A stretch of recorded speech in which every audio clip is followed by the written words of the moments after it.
back to the channel. So I know the NFL is not the BCS and style points are not what matters, but after almost blowing a big lead to Washington, you got to be a little bit on edge. The defense, though, did its job.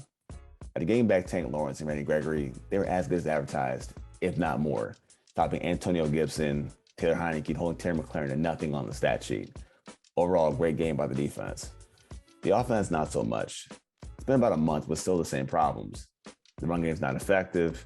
There's flags in the red zone. They're dropping passes. And maybe the hardest part is Dak Prescott not playing like himself. He threw 2 bad picks on Sunday, one of which brought back for a touchdown. Luckily, despite that, they got the win and now hold a 3-game lead. And believe it or not, could lock down the East this Sunday with a win. And this Sunday, we have the New York Giants, who are not playing good football. They're 4-9 and they're banged up. And they're without Daniel Jones. Also, the defense is banged up too, without Leo Williams and Jabril Peppers. So at first look, it should be in the bag. But like I always do, I'll call special guests to chop it up and discuss it. You guys may know him from Twitter, and he's a great follow. It's Kevin Rice of the Cowboys Campfire Podcast. Kevin, what's up, man? What's up, LP? Thanks for having me on the show. Appreciate it. Not much going on here. Just, trying to survive the offensive woes by the Cowboys. Moving apartments, so I'm a little busy, but always make time for some Cowboys talk and Cowboys discourse. So happy to be on the show, and thanks for letting me be on. No problem at all, man. Thank you for sliding through. So yeah, I know moving sucks, man. Anytime you do it, moving is never fun, man. So best believe that, and I know how it goes for sure, man. But so tonight, man, I wanted to bring you on, right, to talk Giants. I know you're kind of, should I say, behind enemy lines out there in New York. So I wanted to have your unique perspective on the subject, man. So we're gonna talk Giants tonight, guys. Kevin, before we dive into it, get into the meat and potatoes of it, how can we find you on Twitter, man? Like I said, you're an underrated follow on Twitter. So how can we find you on Twitter? Thank you. I appreciate that. You can find me on Twitter at CowboysCC9. All my content's there. I've been getting in a little trouble lately on Cowboys Twitter for antagonizing Dak Prescott fans, but I mean, I'm a Dak Prescott fan myself. I'm just a realist here. But yeah, you can find me on Cowboys CC9. Usually my pinned tweets are pinned to my newest podcast, which is Cowboys Campfire Chatter, which you can find on Spotify, Apple Podcasts, iTunes, Stitcher. Really, wherever you listen to podcasts, you can find it. But yeah, I just put out my recap of the Washington Cowboys game yesterday. We'll have a preview for the Giants and the Cowboys sometime later this week, probably on Friday. But yeah, you can find all my stuff on Twitter. Pretty active there. So yeah, and thanks for calling me a good follow. I like to think I'm a good follow too. Ain't no problem at all, man. Absolutely. So and once again, guys, I'm LP Cruz. You guys can find me on Twitter at SDQ Flight Crew. So speaking of your recap of the game, just tell me what were your thoughts on the game after watching? Like what's your early takeaways from the game on Sunday? Yeah, I mean, I think my takeaways are pretty similar to a lot of people. I mean, the Cowboys defense absolutely, wreaked havoc on Taylor Heineke, and I wasn't surprised that the defense played so well, but I was taken back a little bit. I didn't expect it to be that dominant. I mean, Heineke was playing pretty good ball and pretty efficient ball for the last 4 weeks for Washington. And he just looked completely lost on Sunday. Had 1 interception, could have easily been 2 or 3. A fumble loss. He just completed 11 of 25 balls, well under 50%. And he was completing around 80% of his balls in his last 4 games. So very impressive for the Cowboys. I hope the Cowboys defense can continue that. I mean, this week against the Giants should be no different, I don't think. But yeah, really the biggest takeaway for me is despite the win, this offense looks not good. And if we want to do some damage in the playoffs, they got to pick up their game. Despite how well the Cowboys defense is playing, I don't think we're going to make much noise if this continues on the offensive side of the ball. Agreed, man. I think we all, everyone on Twitter had the same kind of concept, and we kind of took it in the same way of, okay, the offense still has its problems. What are the warts it has? I don't know if you saw it on Twitter today, but You seen Baldy's breakdowns from Brian Baldinger? He kind of takes a look at the film. I see them occasionally. Okay, okay. And I mean, I think that's the one thing we've been able to take away is that I said this before we got on the show with Will. So shout out to Will, man, if you're listening. Is that they get the guy, the receivers had time to freelance and kind of operate their routes with independence. And so it's like it's a two-way go, where if you see this coverage, you go over here. And a lot of these routes I think are open. So from what Baldinger showed us is that they're just on, they're on the wrong page. And it's a comedy of errors that go around the entire offense, whether it's the O-line not blocking well, receivers not hitting their spots, or just Dak just missing some throws when he has to make them. It goes back to the Vegas game too. I think we talked about that as well. Like, it's just, there are plays to be made on the field that someone at some level, where it's O-line, quarterback, or receiver, they leave that play on the field. Believe it or not, man. It's just one of those things, man. Tough, man. So, Kev, I wanted to bring you on today, right? Because last week I had Mike Tag on the show. Yeah. He goes way back with the rivalry, Washington and Dallas. But because you're out there in New York, I kind of wanted to see what you thought about this rivalry. So just kind of a little background information, man. What's your first recollection of Cowboys versus Giants? How far back do you go? Yeah, I mean, my uncle is a huge Giants fan, so I remember watching a lot of games with him and my dad in the late '90s. I mean, I was born in '89, so like I've been following the NFL for quite some time now, but I didn't become really like a huge fan until like the early 2000s. So my earliest memories I don't really remember the late '90s that well. I remember watching some games, but I wasn't really like fully invested in it. But like the earliest huge memory I have of the Cowboys Giants rivalry was 2003, I think week 2 or week 3 it was, Monday Night Football. The Billy Cundiff game, 7 field goals made, baby. With my boy Quincy Carter leading the helm. Definitely one of my biggest and favorite first memories of the rivalry. And, we were able to prevail in overtime, 35-32, thanks to like that if I recall correctly, I think the Giants kicker, I forget his name, after they took the lead with like 10 seconds left, he kicked it out of bounds. Quincy made a huge throw to Antonio Bryant to get us in field goal range, and Billy Cundiff did his thing, and we won in overtime. So that's probably my first like favorite memory of the rivalry. Actually, it's the same here, man. Believe it or not, the same here. It was the big throw, I think, too, was either Antonio Bryant on the sideline, I think. Yeah, I think it was Bryant. Like a 17-yard out route on the left hash or left sideline. Yeah, man, that was huge. That was a big one, man. Definitely one of my favorites, too, for sure. And I was actually looking at that game the other week for some reason. Yeah. Kerry Collins' stat line in that game is so gross. He threw 51 balls and 21 completions. I have no clue how the Giants scored 32 points that game. That's like a tiki heavy game, wasn't it? Had to be. Yeah, it probably was. It probably was. All right. And Hambrick did his usual thing, 23 carries and 60 yards. That far? Oh my gosh. So it's that far back. All right. Do you have a worse memory of this rivalry? Like the worst loss? Hands down. NFC Divisional game 2007. Literally one of the worst days of my life. All right. So we came in the same era then. Look, man, I remember in that game, I remember changing my voicemail. I was that pissed off. I've never done that before in my life. I changed my voicemail and everything. Didn't answer the phone for like a week and a half. It was terrible. And like that was my freshman year of college. I was home for winter break, still watching. I was watching the game with, I think, 3 Giants fans, and it was just not fun at all. Remember the Patrick Creighton drop vividly. Him stopping on a go route at the end of the game where him and Romo could have connected for a ball. So many things went wrong. The 21 play drive we had before halftime, we scored a touchdown, and then the Cowboys gave up a field goal with like 30 seconds left in the half. Just so many bad things in that game, and it's just such a promising season. Just down the tubes, man. Yeah, absolutely, man. Down the tubes. All right, well, you know what? So let's kind of flip forward that, kind of get past that for now. So here's the rundown, man. I'm going to go matchup by matchup, starting with our defense versus their offense, and then we'll flip sides. So first off, I want to talk about the Giants O-line. So I know our guys came back last week, and we look great. I mean, they look like monsters out there. So give me your thoughts on how screwed the Giants are would be playing our guys on paper.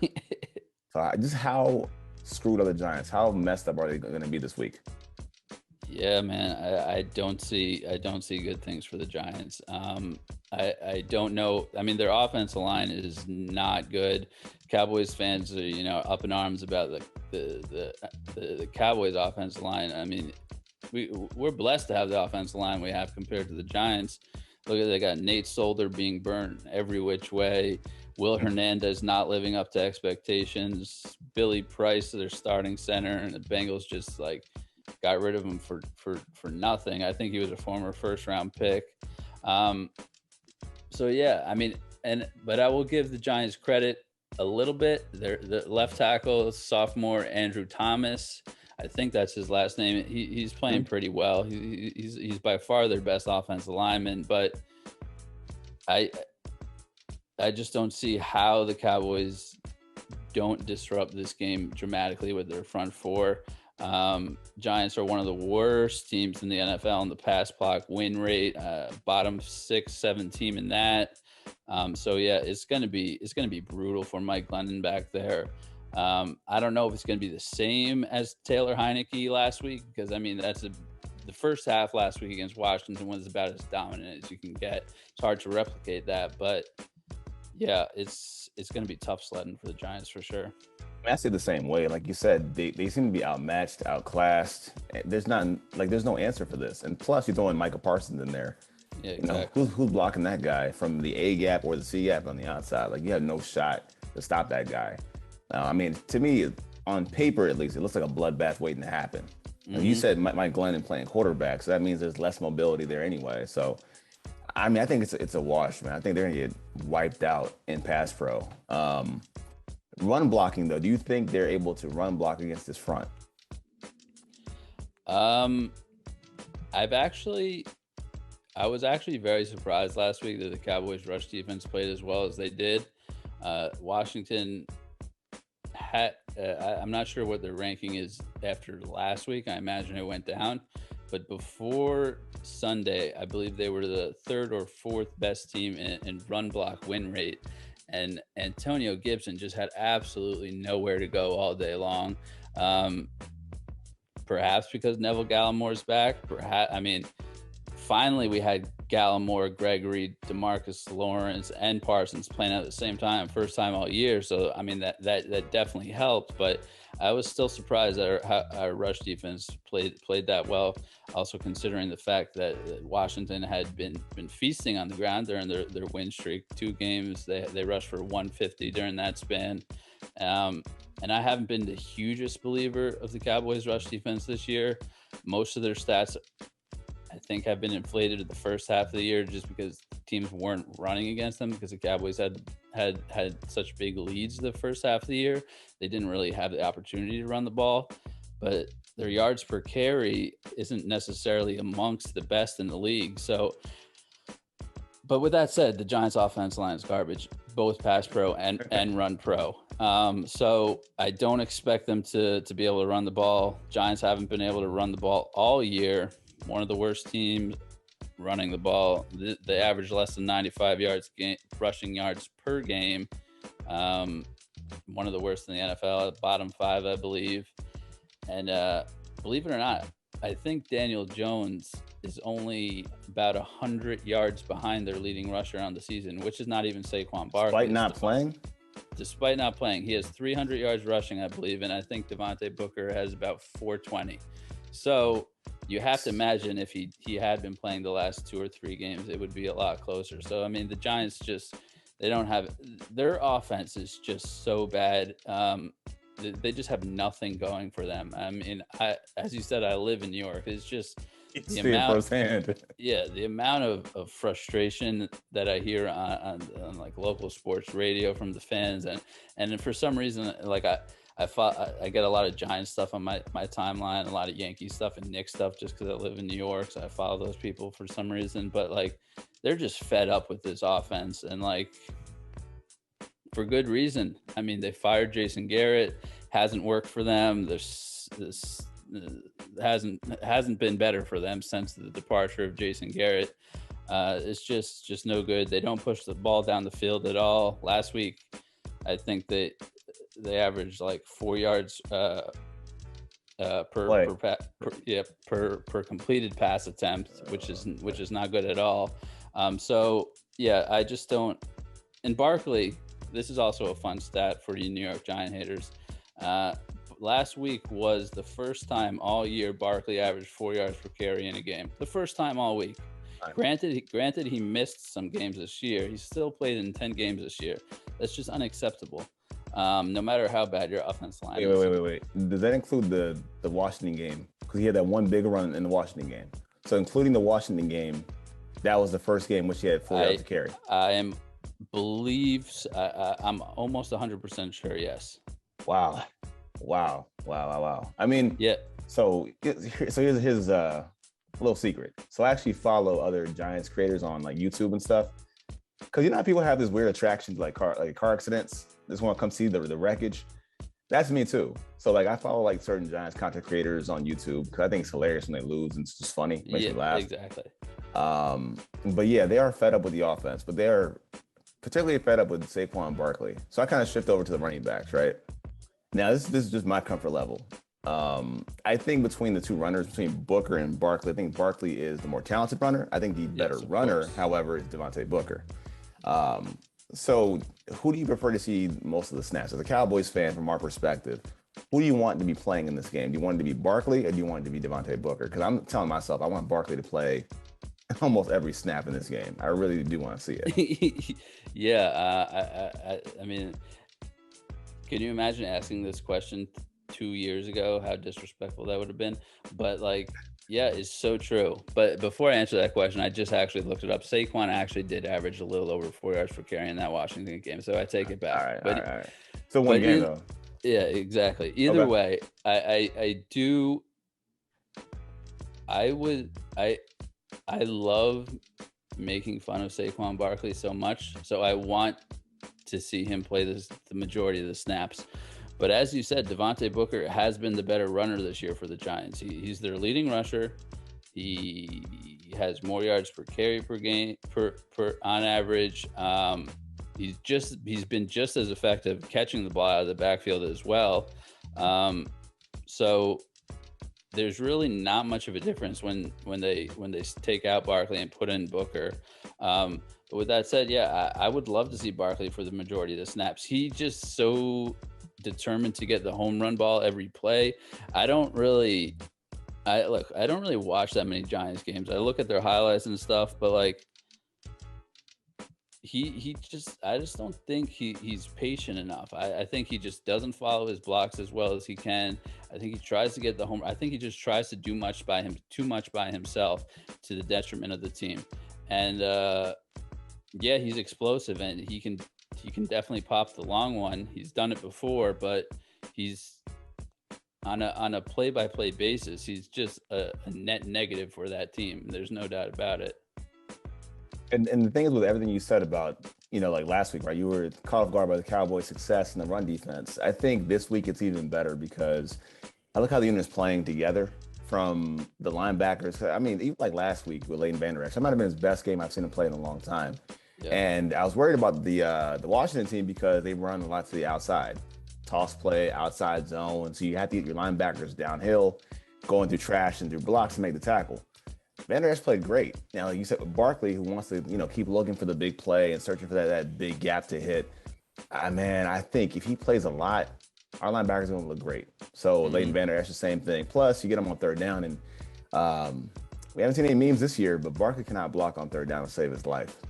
So that's another. So like that's my favorite part of watching him play is seeing him just flail his arms in the pass pro. So I think, man, absolutely, man. I think that's the way to go. Just flipping over to the receivers and tight ends for the Giants, man. So if you remember, right, after that first game, Giants fans were talking all this trash about the weapons they had and Kadarius Toney and Galladay. So fast forward to right now, those guys hardly play. They're banged up, or they're not being used in Galladay's case. Mm-hmm. Is there any sort of circumstances in this game where you think they have any shot to do something in this game? Any chance, any shape or form? Also, keep in mind, we are still playing it with Anthony Brown. Do you think they get off anything in the passing game? No. Short answer, no. But also, I don't think Anthony Brown is as bad as people think. I know he's back in the doghouse with a lot of fans and a lot of people because of the Las Vegas Raiders Thanksgiving game and a disastrous performance.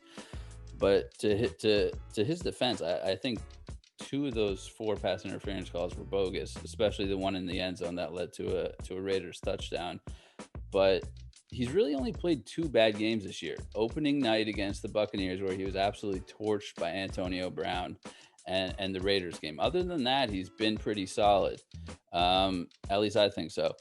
So I really don't have much concern about the secondary. I mean, as you said, and Kenny Golladay, what a waste of money that was for the Giants. I mean, I know it's only been 1 year, but man, he looks like he doesn't even want to be there. He looks like he couldn't give a rat's ass, excuse my language, about playing for the Giants. He just looks completely disinterested.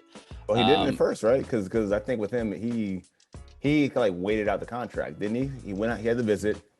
He was contemplating leaving to Baltimore, hung around town for a little bit, then he signed. Like almost like he reluctantly signed the contract. Like, okay, yeah, I'll sign the deal.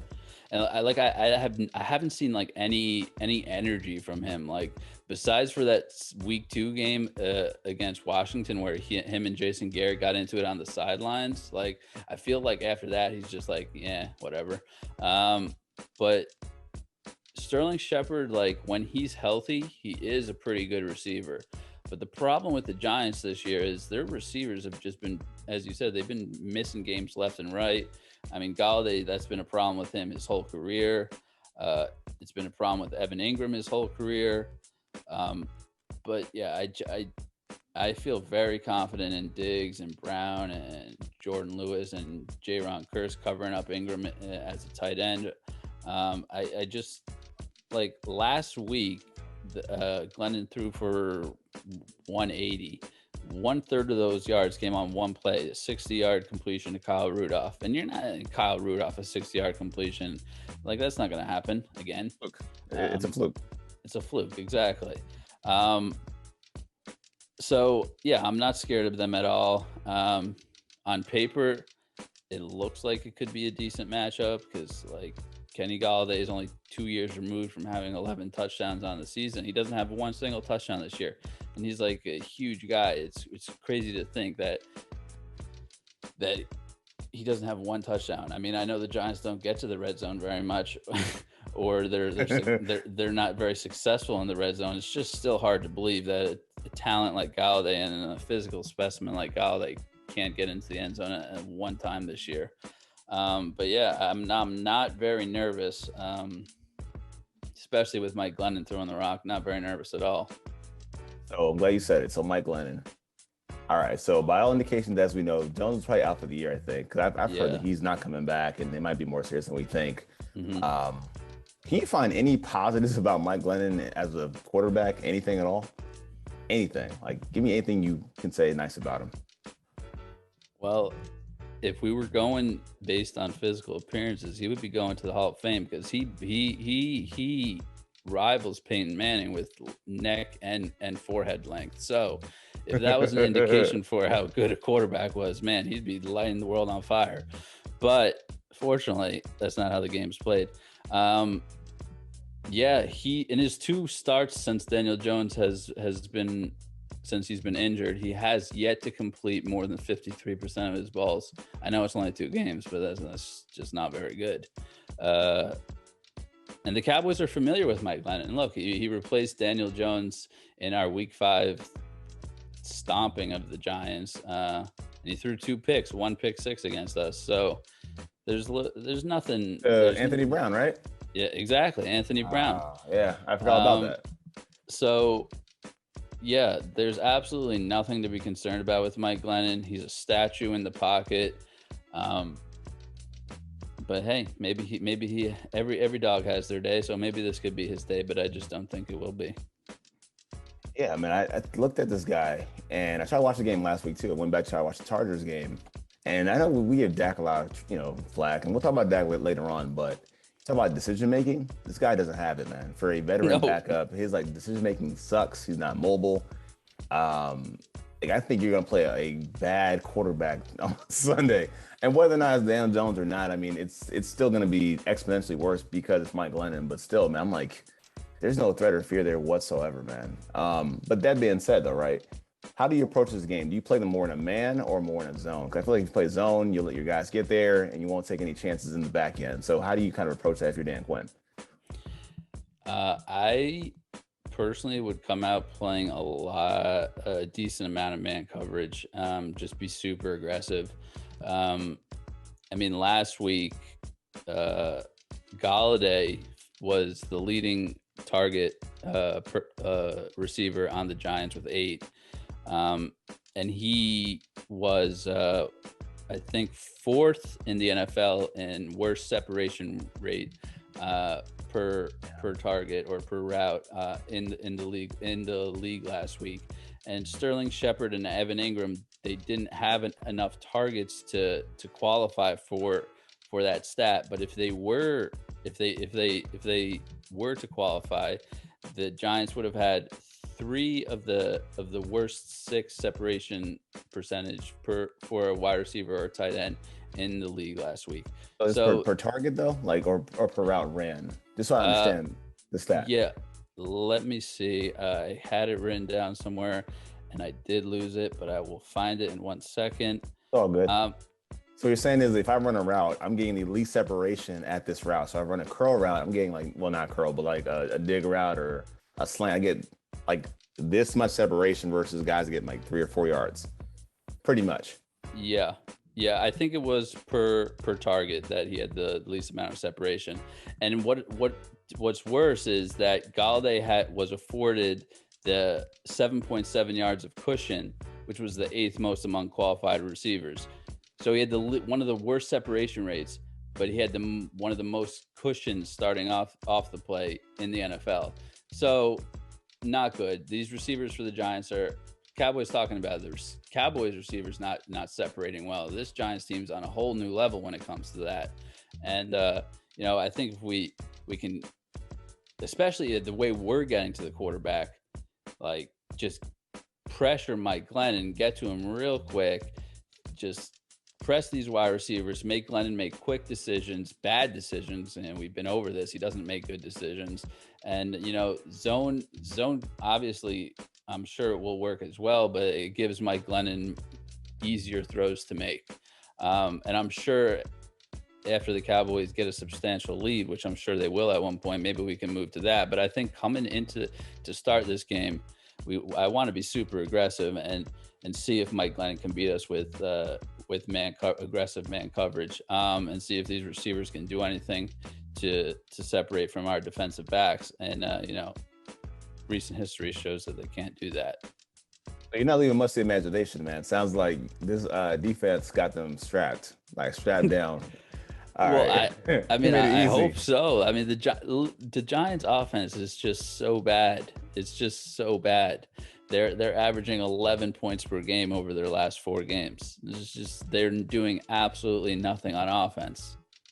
Let me ask you the question, right? Because I think now we got to the point with the defense where we actually have an expectation, right? And like I said, with our offense, we had an expectation of what should happen week in, week out. Has this defense now changed your mind? Do you believe that this is a norm for them? Like, what is the new norm of this defense? You talked about maybe inconsistent rushing stats and rush allowances to opposing offenses, but has this defense now given you a certain new expected benchmark week in, week out? Like, where's your faith in this defense? Yeah, my faith in this defense has definitely grown a lot, even from just 3 weeks ago against the Thanksgiving Day game. But I know it's just been Taysom Hill and Taylor Heineke, so I don't want to get too excited. But their bar for me has definitely been raised, especially that we got most of the healthy bodies back. Donovan Wilson, I think, is coming back, but I don't even know where he fits into this defense anymore. So yeah, the bar has been raised for me for sure, but I'm not gonna get too excited about it, except for Micah Parsons. Micah Parsons is a stud no matter what. But I'm not going to get too excited about the entirety of the defense until we go up against the Cardinals and see what we do against them. And if we can hold Kyler Murray and that offense in check, then we can talk real business. All right. So hold that thought, because we're gonna get back to that a little bit later on. But for now, let's talk about this offense. All right. So starting with the O-line, it looks like we have Tyron Smith out this Sunday with an ankle injury, and once again we're playing musical chairs with the O-line. So when we understand, it should be Lyle Collins playing the right tackle. So that leaves left tackle open with Nsekhe or Terrence Steele. Mm-hmm. Who do you want to see start, and how much of a problem is that for us this weekend? Well, honestly, I would like to see Lyle Collins play left tackle, but I know that's not going to happen. Tell me why, though, because I thought the same thing, but tell me why. He's just a superior athlete to Terrence Steele and Ty Nsekhe.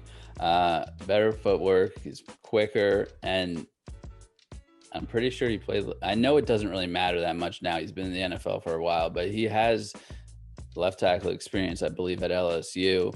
But like, I just would prefer to put my most talented offensive lineman at the most important position on the offensive line. That could be a mistake. I know right tackle and left tackle are way different positions, different skill sets, different responsibilities, but I would be willing to take the chance, especially against the Giants team that has a very poor pass rush, and they probably will be without Leonard Williams, which is a huge blow for them. So why not try it out? But they're not going to do that. So I, though, would probably be in favor of Terrence Steele, just because he's seen the field pretty much the entire season. He's more game ready than Ty Nsekhe. He's just, and I know people just think about the Denver Broncos game when thinking about Terrence Steele in the left tackle position. But like, if you think about it, I believe that was also the first game that Conor Mcgovern started at left guard for us. So like, it was a challenging spot for him to be in, and that was his first start at left tackle in his entire career.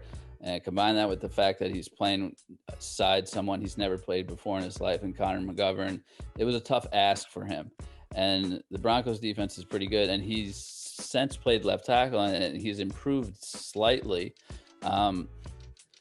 But I don't know. I just don't know what we would get out of Ty Nsekhe. I sort of know what we're going to get out of Terrence Steele, and I think we would get enough out of Terrence Steele in this game.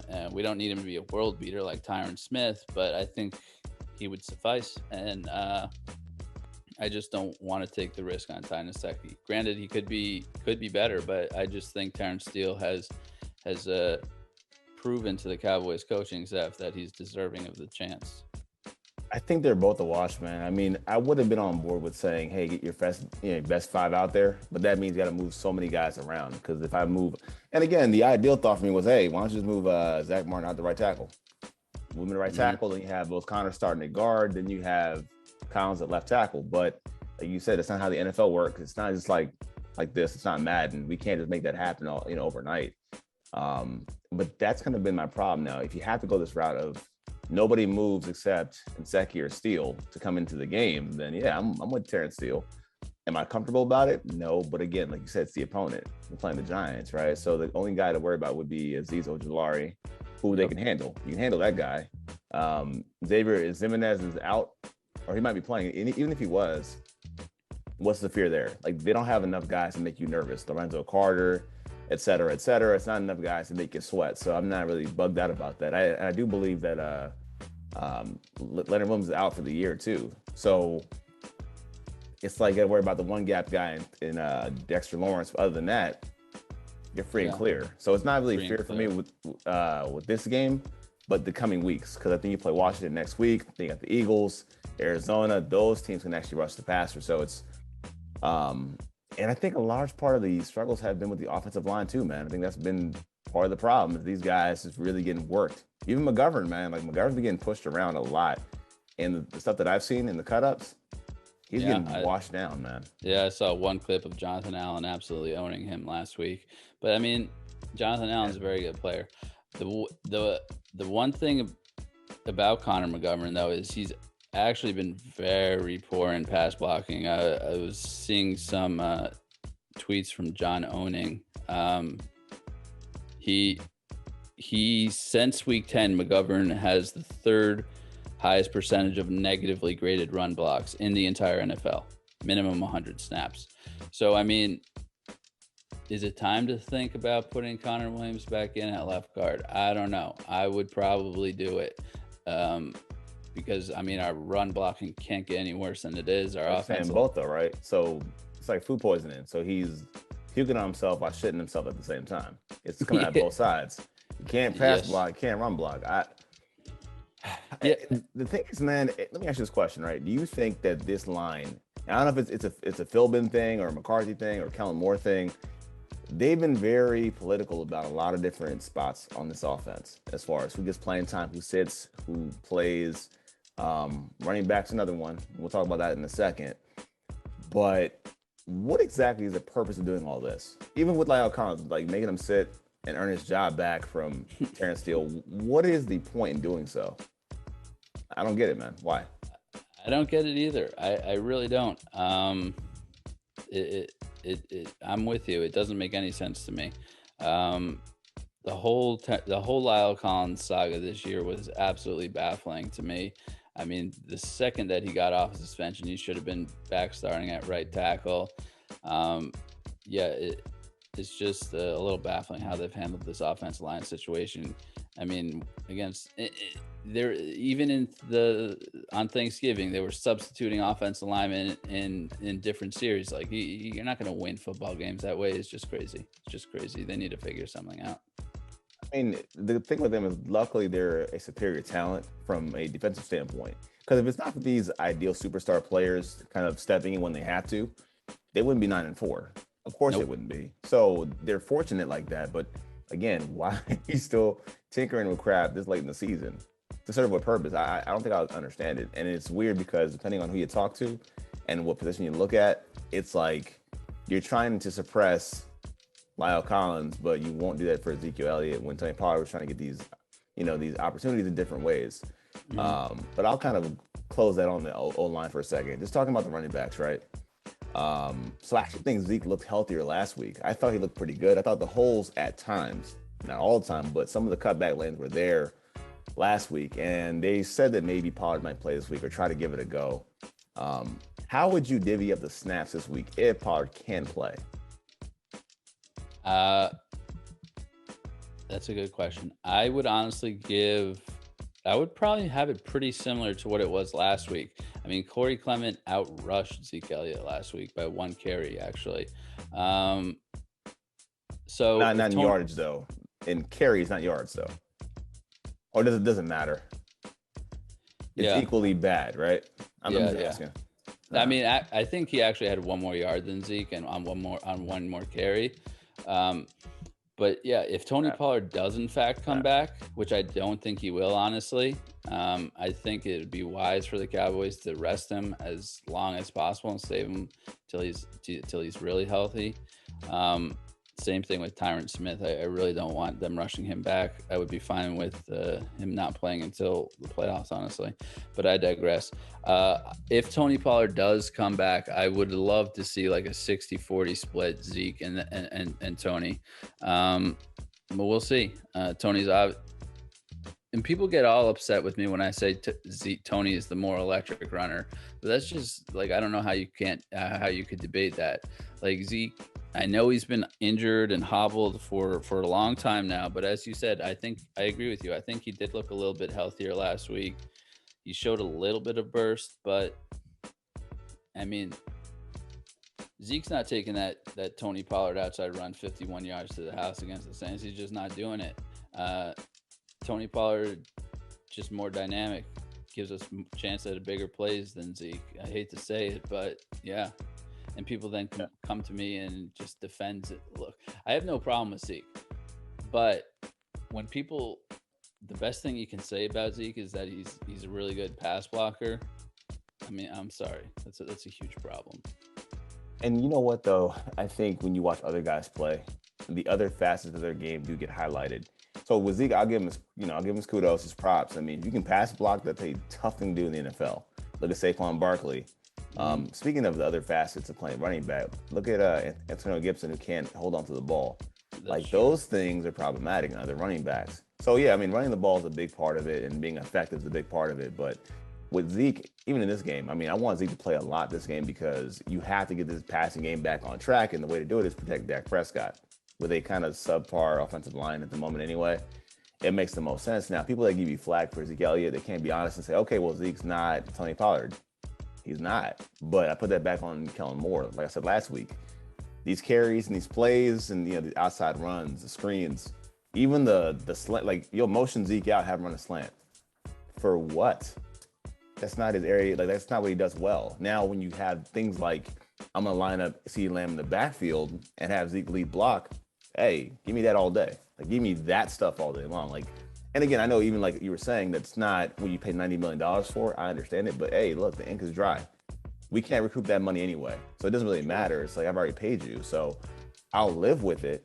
But if you want to establish this running game, the one thing I'll say about this that I think maybe doesn't matter, maybe it's insignificant, is he gets a lot of carries out of the shotgun, a lot of like inside zone runs out of the shotgun. And then he has to kind of get the ball, shuffle his feet, and find the hole. I'm like, that doesn't favor you. Maybe more Dak under center, and then you kind of hand him the ball off to find this spot. But I think Zeke is not really comfortable in that sense, and it makes him look worse than he really is. I think that's part of the problem. So I mean, but even like I said in this game, I think you want to kind of focus on the passing game and establishing the passing game. Because I think we're thinking the same thing where we see this game as like, how Bama plays, I don't know, FCS school XYZ in week 1 or something like that. Like you play them to kind of get a tune-up to help the passing game. I think maybe that's what you're looking at for Zeke and how he's utilized, maybe more as a blocker this week, maybe more like, I guess, check downs and such. Maybe that's the way he's got to be used this week. But let's talk about the receivers, man, because that's the part that I think has been most disappointing. Actually, you know what? Let's talk about the tight ends too, because I think Schultz has disappeared in the last 2-3 weeks. Absolutely disappeared. And he can't block. Well, that's another problem. So let's start with Schultz, man. What exactly is happening with Dalton Schultz? Like, what do you think is the reason why he's been ghost the last few weeks? Honestly, I feared this. I really did. I really feared that he would disappear from the offense as soon as Gallup came back, and he really and he has. And he just doesn't. He's been dropping balls too. I really don't know what's going on with him. He's just not this. He's not getting open as much.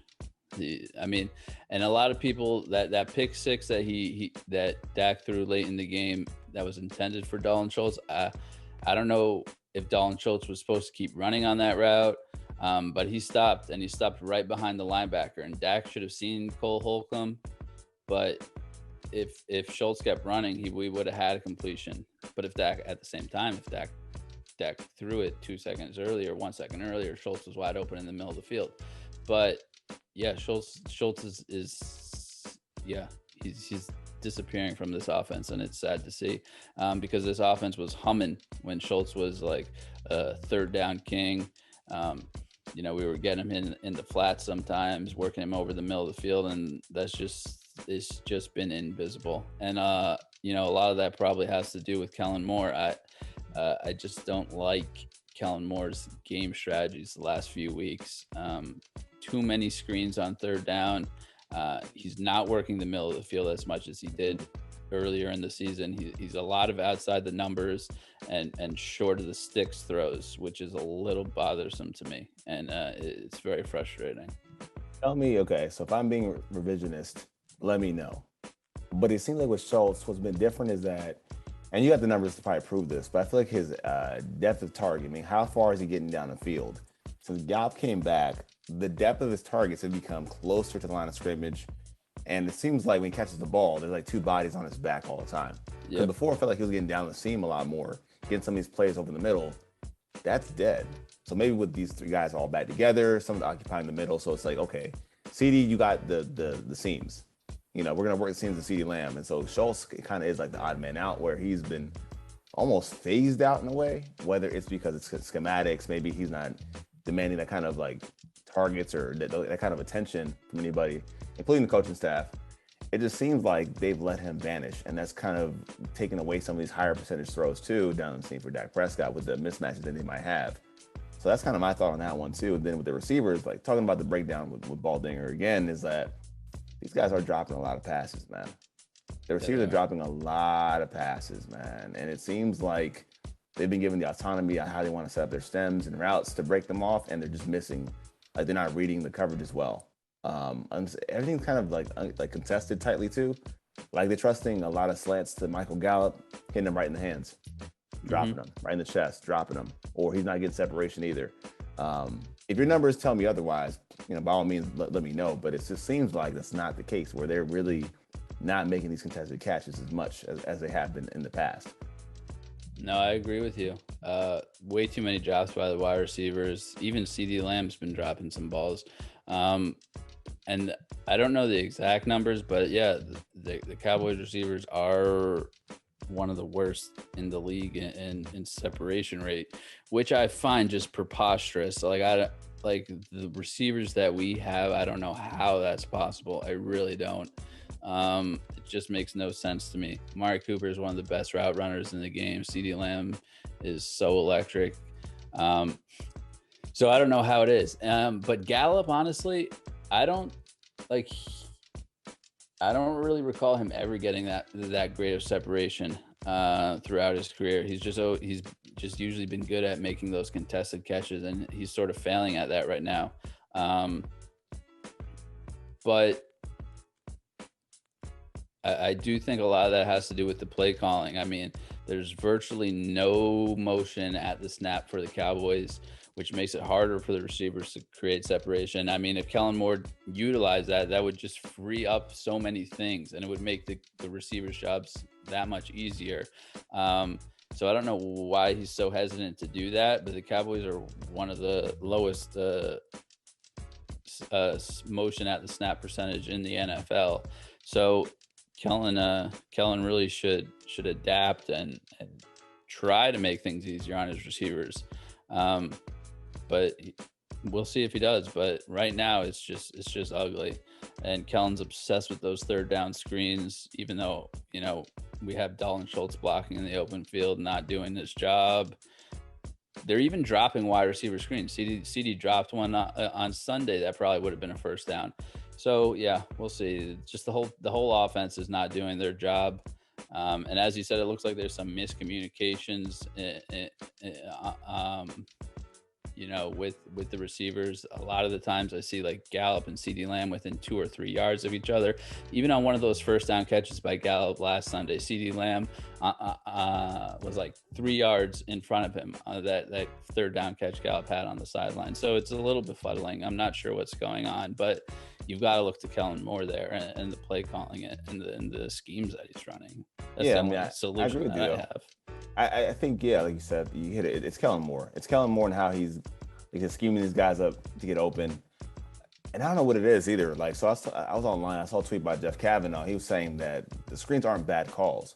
And they're not, really. I mean, you see the coverage, it's not a bad read. The problem is that I can have the right play, and I hate to use a Garrett-ism, but it's not about the play call. It's about the execution. And right now, this team can't block. Schultz can't block. The receivers can't block in space. So you're calling the play, it's the right call. I get it. But you're so dependent, especially on third down. Like, especially on third downs, where it's the money down. Yeah. I'm dependent on these receivers to block in space. So if I call a screen, that means it's one read only, one pass option. That's it. Hey, you guys have to do your job. And it's so dependent on everyone doing their job, making the guy catching the ball, of course, making somebody miss in space for the first down. It's too many things you're asking for, whereas I would prefer you let Dak Prescott find the open valve, whether it's, 3 guys going off on a route, he can kind of hold the ball, improvise, find a guy open. It's a better call to me right now versus, okay, screen. I think it's a terrible thing to ask them to do right now with the way they're playing at this moment. So I'm not with it at all, man. I'm not with it at all. And I think with the coaching staff, they're making things harder for their quarterback. So that's the segue. Dak Prescott. So I know you've been tough on Dak for the last month or so, and you might have the numbers. Just tell me why. So meshing the numbers and what you've seen, tell me right now where Dak is as a quarterback, why he's struggling, how he can get himself out of this ditch.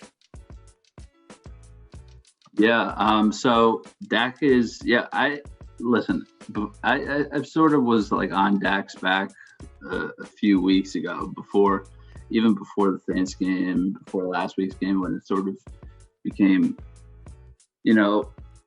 everyone sort of jumped on that bandwagon and criticizing Dak. And I'm not saying that Dak is the sole reason that this offense is struggling. We just went through a variety of reasons why this offense is struggling. But I think a lot of it has to do, one, Dak is not trusting his reads. He's just not trusting his reads. I was watching a Kurt Warner break down the game, a couple of plays against the Saints game, and he mentioned that you got to keep your reads. He kept repeating that. Got to keep your reads. Got to keep your reads. Go through your reads. And Dak is, I don't think he's doing that. Another one, Dak could make things a whole lot easier on himself is if he just utilized his legs more. He seems very hesitant to run even 3 or 4 yards for a first down to keep the drive going.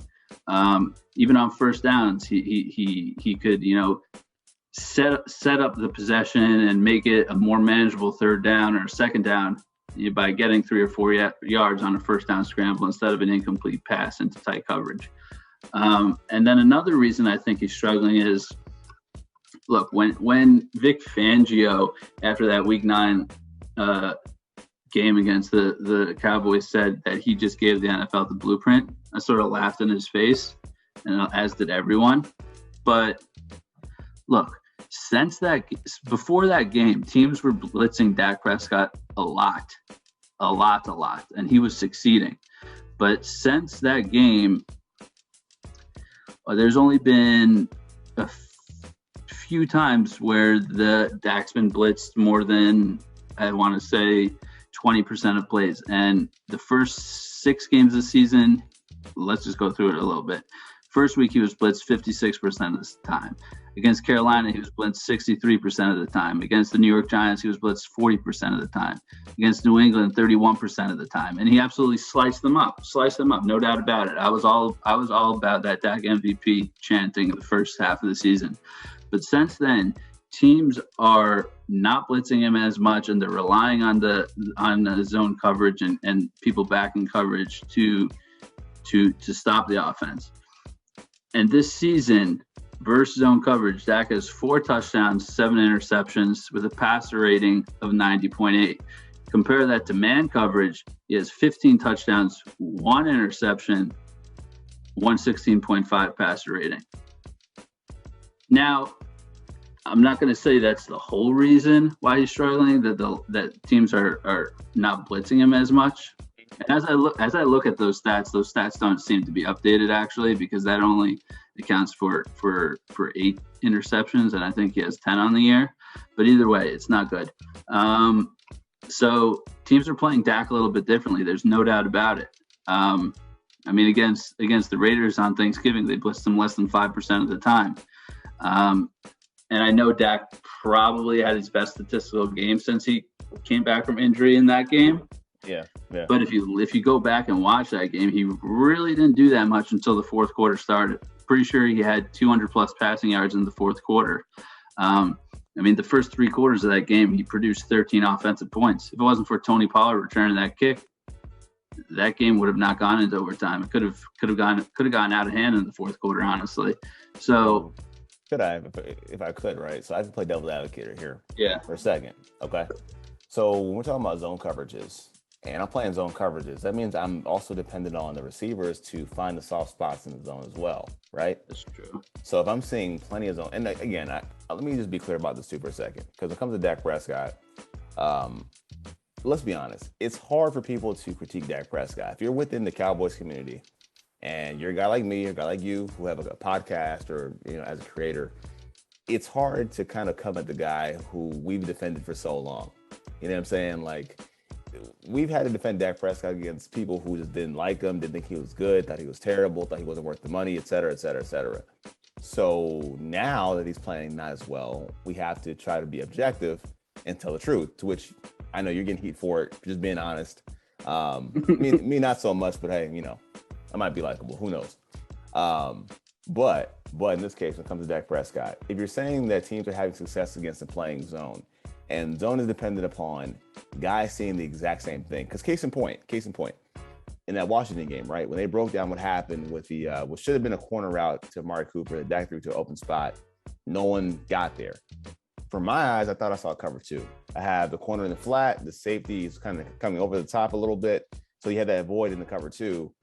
Dak saw it, Amari didn't, but it goes down as an incompletion or miscommunication or whatever the case may be. So if we're saying he's seeing a lot more zone coverage and we're not getting the receivers to actually see or be in the appropriate spots, some of that has to go back to, the guys that's around him. Plus we have guys that you said aren't blocking well, right? If I'm seeing zone on, like, for example, the Raiders game, if I saw zone 95% of the time, right? 95, or not man or a blitz, but let's say I saw zone for most of that game. Part of the running game not working in a softer box, that's on you guys too. That's forcing me into these third downs also. So it's a lot of systemic failures that go kind of across the board, where it's, again, zone coverage, receivers don't hit the spots, or they're dropping the ball, or the running game doesn't work, or the coaching staff says, I'm going to run the ball on first and second down incessantly. Those things would tell you, hey, yeah, Dak is messing up. So, and again, talking about the Raiders game, yeah, Dak missed Noah Brown in overtime. He did. Facts. He missed them. But so many things go wrong around Dak Prescott that the mistakes he makes are being highlighted and exacerbated by the guys around him not playing well. And going into this, I wanted to really bag on Dak Prescott for not playing well as good as he could play. But when you have the bird's eye view with the breakdowns and they show you what's going on and these guys are messing up, it's hard to put it all at Dak's feet, man. It's hard. And I think that's what makes it hard to critique him, because you know better as an analyst of sorts. You can see what's going on, if that all makes sense.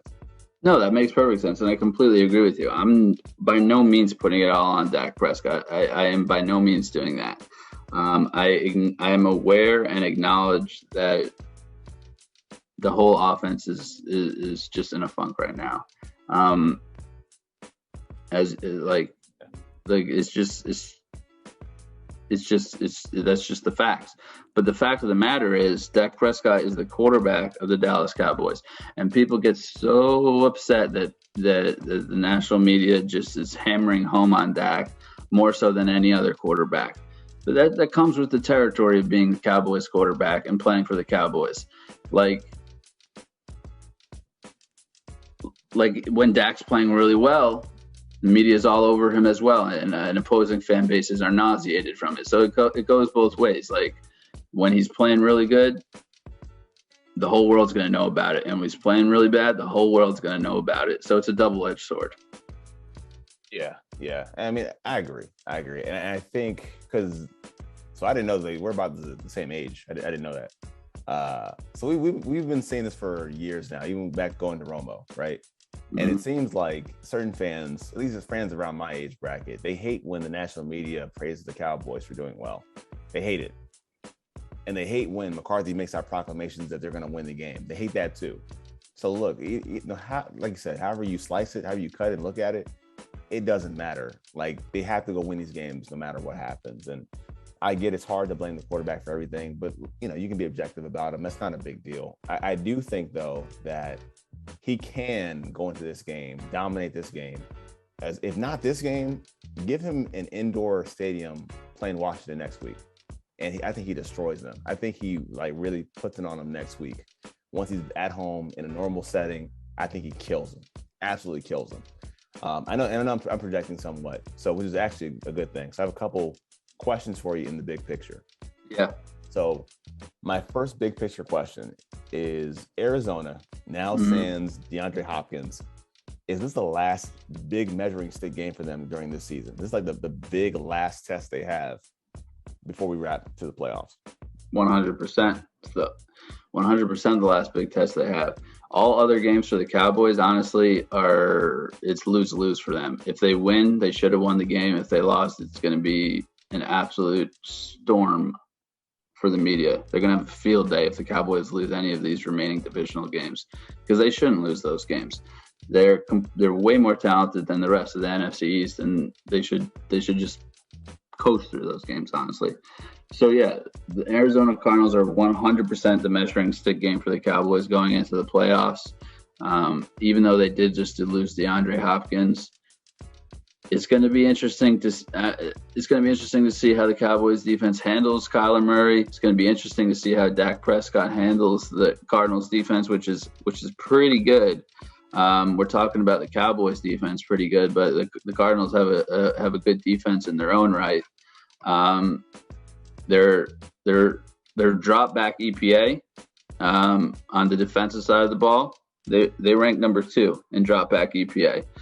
Only behind the Cowboys. Cowboys actually have the first drop back EPA in the entire league. Their drop back success rate is number 8, the Cardinals. So Dak's going to have a tough test against the Cardinals, no doubt about it. And if he passes with flying colors, damn, Cowboys fans are going to be elated and pumped for this playoff run, because he's just going to instill so much confidence in us. But if he doesn't perform, yeah, I can see it now. You know, no one's going to be picking us to make any noise in the playoffs, and for good reason, honestly.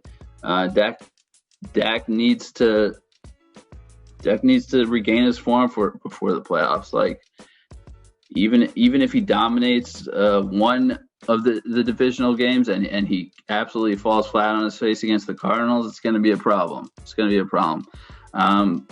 But with that said, one thing that I am very, very outspoken about is week 18, against the Eagles. Even though most likely I think the playoff seeding will be locked up and we will probably be the 4 seed, maybe the 3 seed. I think that we should play our starters week 18 against the Eagles, especially if our offense hasn't been clicking. We need to get them as many reps as possible. I don't want anyone resting week 18 against the Eagles. I really don't. And I know that might sound foolish, but I think that's the way to go. No, I actually agree with that. And as they say, scared money does not make money. And this whole thing, I think the one thing that I've kind of learned in the last year or so is that you can't have this fear of rhetoric. And I think that's what governs a lot of NFL teams, GMs, coaches. A lot of what they do is dictated by what someone's going to say on Monday.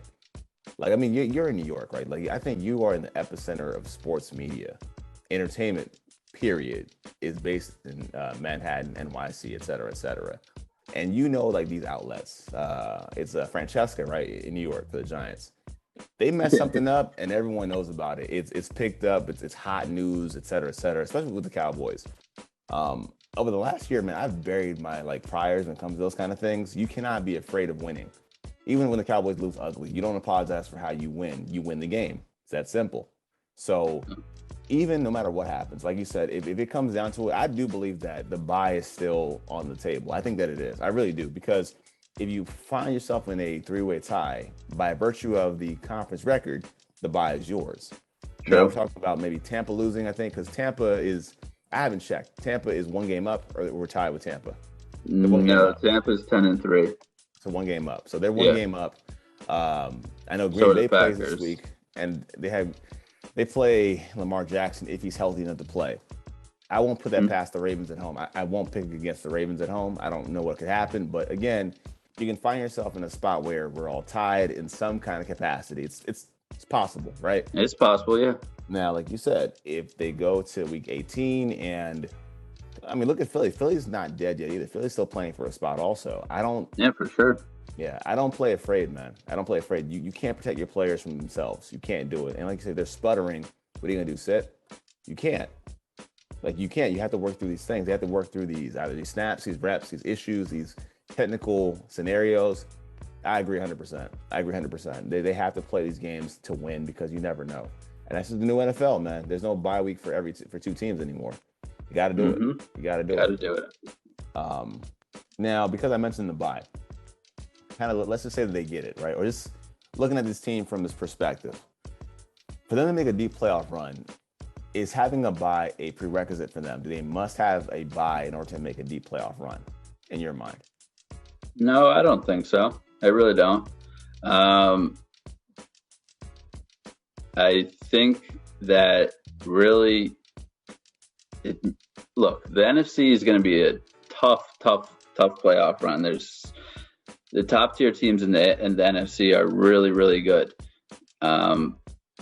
So no matter what, bye or no bye, we're going to have to either play Tampa and Tom probably, or Green Bay. We're going to have to play the Rams. We're going to have to play one of those teams on the road, at home. So be it. It doesn't matter to me. It's going to be a tough out regardless. The Cowboys are going to get at least one home game in the playoffs. That much is known. So that's good. But I don't think it's a prerequisite for success for the Cowboys.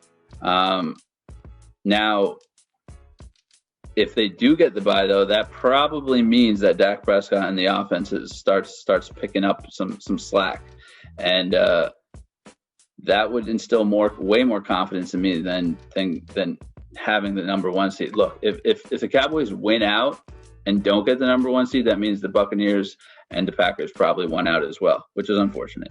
But the only thing that I really care about the rest of the season, I don't really care about the seed, honestly. I just care about this offense getting right. If this offense gets right, paired with this defense, the way they're playing right now, I think we can beat anyone in the NFC, home or on the road.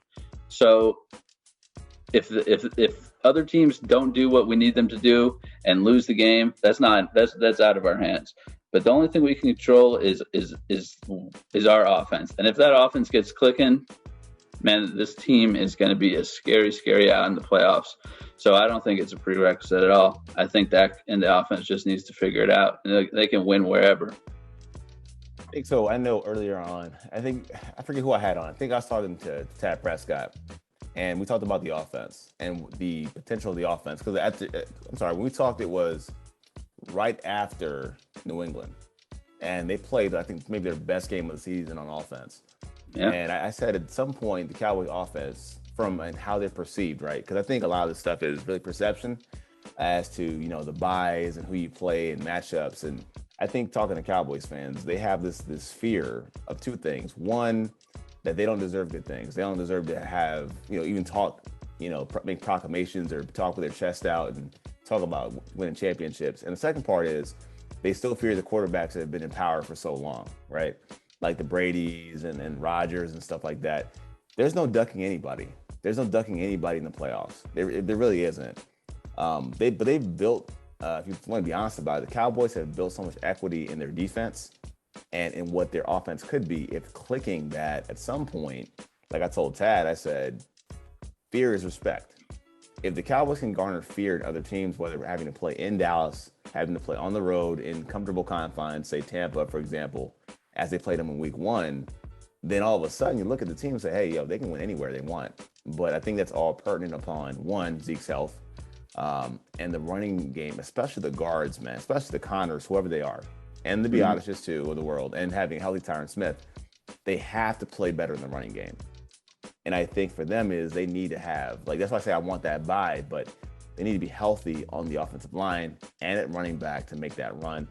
And I think that's when those components come back and they're healthier, then it takes less off Dak's plate. So where Dak doesn't have to be, the hero all the time or a Superman, he can just be himself and they can make these plays as they come along. So I think that's kind of where I'm at too. But I do think they need to get their groove back, like we said. And I'll say it again, fear is respect. They need to get their respect back and get that fear. So that's how I'm seeing it, man. But I've gotten kind of ahead of myself, man. So let's bring it back and handle business this week for this game against the Giants. So I'm going to ask you, pick player of the game. So one player of the game on offense and one on defense with stats. Just give me your guys. All right. On defense, I'm not going to pick Micah as much as I want to. I'm going to go Trayvon, baby. He's going to get 2 picks on Sunday. 2. Count them. And on offense, my most important player on offense. Listen, I got to pick Dak. This offense is only going to go as far as Dak takes us. And look, I know it's a little bit of a cop-out to pick Dak in this question, but the way he's been playing, I got to pick him. And I do think he can do it this week because the Giants' defensive line is going to be without Leonard Williams. They're 30th in pass rush win weight on the league in the NFL on the season. So the offensive line, in theory, should have an easier time on Sunday, giving Dak more time in the pocket, giving him more time to look down the field, go through his reads, feel more comfortable in the pocket. So you know what? I'm going to go out on a limb here. Dak finally gets over 350.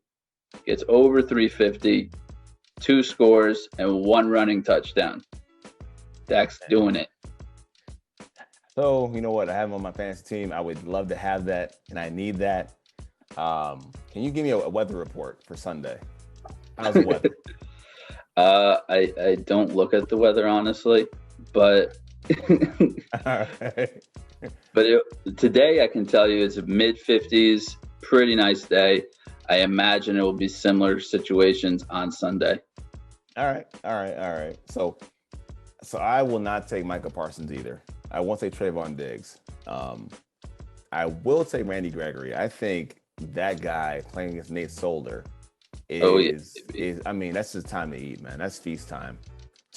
I think what we've seen so far is these guys are very athletic. Even a guy like Tank Lawrence as well, with his experience and how he got that sack on Sunday.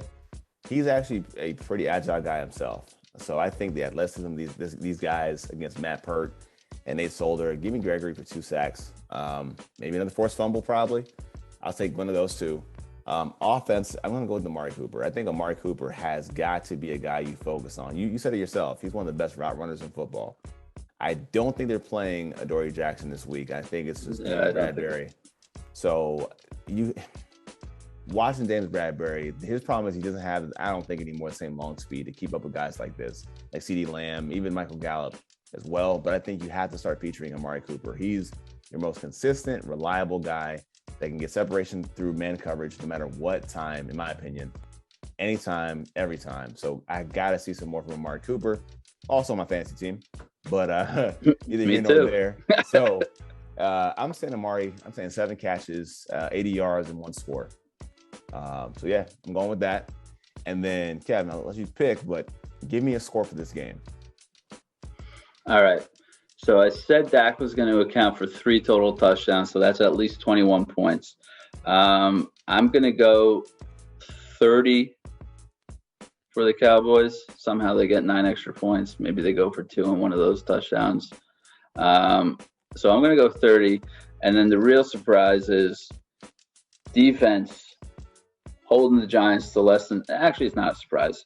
Holding the Giants to less than 10 points.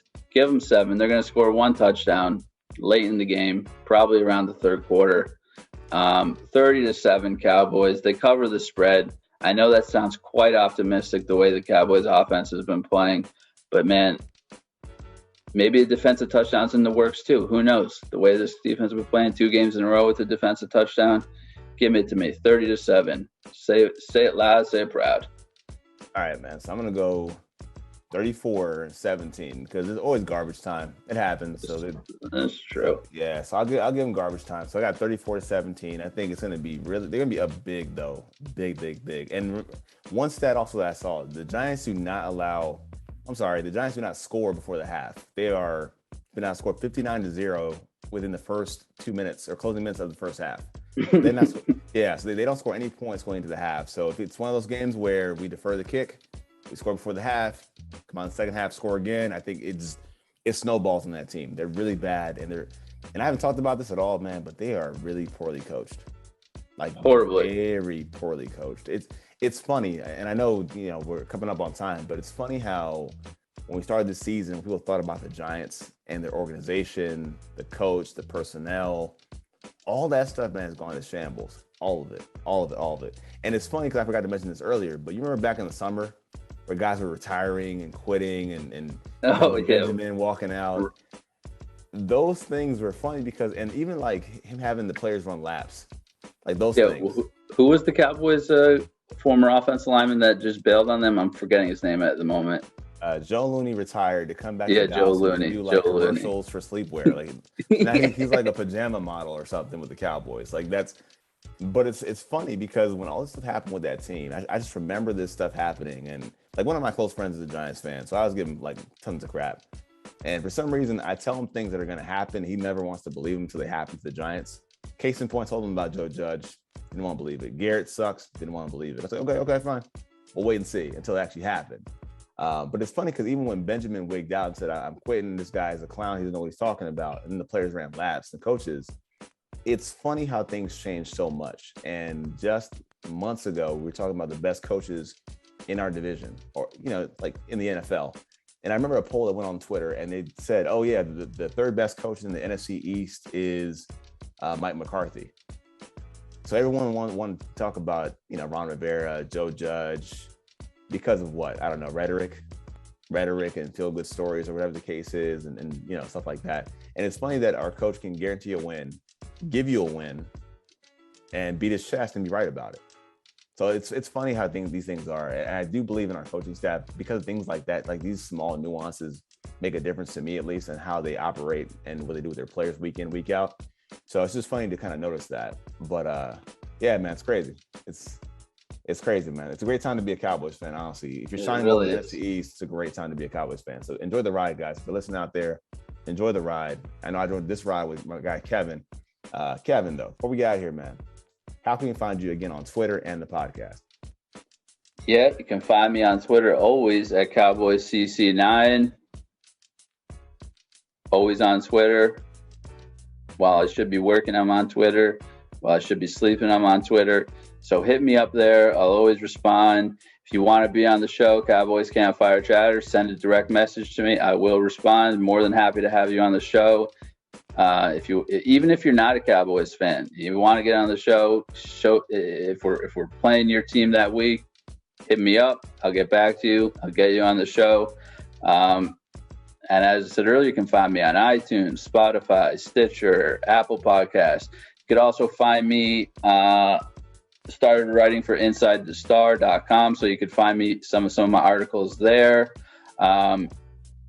Just wrote a preview article about the Cowboys and the Giants upcoming game. Had one earlier this week about the Cowboys offensive struggles.